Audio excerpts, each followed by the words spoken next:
Hello, welcome to my presentation on Lab Zero webpage. I did video games and their platforms.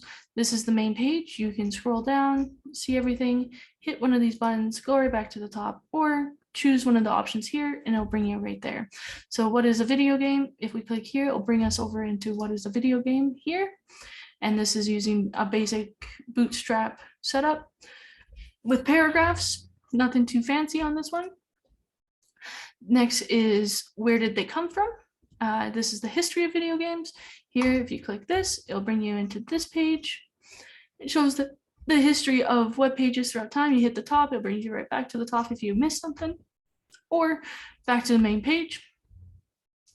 And I did that page by using the bootstrap and unordered lists. This proved to be very useful with classes and everything like that, and buttons. What devices are there? So we're going to hop into consoles. You just click here, and here we have a hover feature.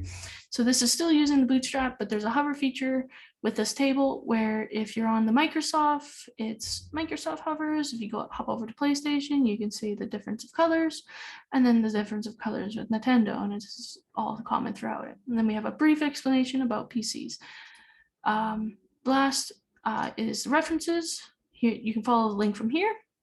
This is the references, or on the main page, or any of the pages that have any brackets like this, if you click here, it'll bring you right back to the reference pages. And so this is just ordered and unordered lists, and using the basic style of HTML. And now how I stylized everything, I used the SCSS things. These are my common used things that I wanted to have just one header for. And then I also made it an inheritance using these because there were similar things between them, but there was always a slight difference.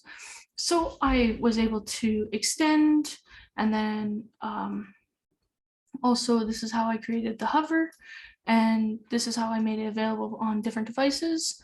And then this is how I created the timeline using the lines and everything like that to get it all good, and how I made the circles. So that is my presentation.